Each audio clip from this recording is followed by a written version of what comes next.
Okay, so I'm going to be talking about my attachment. So when I was growing up, my mom as well as my nanny were usually the ones who I spent most of my time, and they spent most of their energy on me. So I was always attached to them the most. And this is because since I was younger, I was always home and with the same people most of the time. I think that this led to me only trusting my nanny and my mother to care for me the best way they can. They fed me, bathed me, etc. Thus, I was always wanting them to provide the necessities for me. For example, when my nanny and mother left me alone with another family member, I would cry because I missed them so much and thought that the people were always trying to hurt me. If I was fed up with someone else or had someone else's food, I would always refuse to eat it. This is because I only wanted food from my mom and my nanny, since I was always used to their food too. Essentially, I did not want to trust other people to treat me as they treated me. I was always out with my mother all the time in the stroller ever since I was younger. Therefore, I was very attached to my mom. However, my nanny still took me out sometimes, so I was also attached to her in a way too. My attachment can be compared to all the theories that were learned in this unit. For example, John Babelli's theory relates to how young children usually form a strong attachment to their mother and caregivers. So this can be compared to my attachment because I had such a strong relationship with my mom and nanny where I never ever wanted to leave their sides. So Harlow's theory also relates to my specific attachment because I was always comforted by my mother's touch since I was born, and the soft material in cloth diapers usually made me feel safe. There's no other touch other than your mother, and since I was attached to my mother, this relates to me as I was always expecting my mother to comfort me all the time. I think that my attachment also relates to Mary Ainsworth's theory because she studied how a child specifically feels when their mother leaves them with a stranger, and it shows how attached people are with their mothers. My mother tried to improve my social skills and bond by letting my nanny take care of me.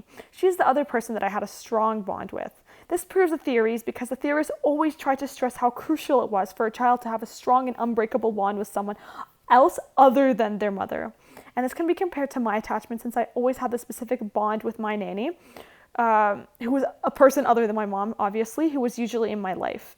It can also relate to the caregiver identity theory because it explains that there's no specific role for a caregiver. It's usually determined by the individual being taken care of, so it's determined by me in this case, and I define my caregiver as my second mother. Therefore, she took the role as a mother and a nurturer for me. And a fun fact is that I still sometimes talk to my nanny when I was that took care of me when I was younger, so it's like really nice to still keep in touch with her. I personally do agree with some of the theories that were taught, but I also don't agree with some of them. So I personally agree with Harry Harlow's theory because I think that children usually want their mother's touch and that we form attachments like monkeys. I think that both monkeys and humans crave security as well as love, which was proven in this theory. However, I do not agree with Mary Ainsworth's theory because it is dangerous to see how attached young children are to their mothers and then you just leave them alone with someone else. This is because they could have separation anxiety from their mothers and may start feeling depressed. I also think that she's making adopted children feel unloved and unwanted because she thinks that they should be separated from their adopted family. So they already do have many trust issues. Therefore, it is hard to separate them and help them trust other people other than their adopted family since they have been alone for a very long time without their birth parents. However, I do have another outlook on the theory, so I kind of do agree with it. In a way that I agree that children also should not be too attached to their mothers because they will eventually have to go to school and meet others. And it would make them feel lonely if they do not have many social skills, since they were always with their mothers most of the time. However, I personally do not agree with the attachment pairing theory. I think this because, in my opinion, kind of spoiling your child, just pampering them and just holding them all the time, is not really, it does not really spoil the child. I think that is a way to show your love for your child from a young age. So when they do grow up, they can always feel that they are loved. And this is helpful because it helps them know that they should be, or how they should be treated in marriages, relationships when they do grow older. Also, a parent's love for their children is never ending. So showing it by pampering would actually make the child feel more loved.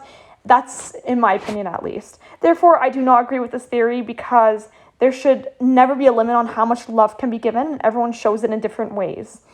And we can't really judge people or shame people for how they show love in different ways. This is why I believe that that's what I believe about that. I agree with the caregiver identity theory. I do believe that everyone has a different definition for their caregivers and different opinions on their caregivers too.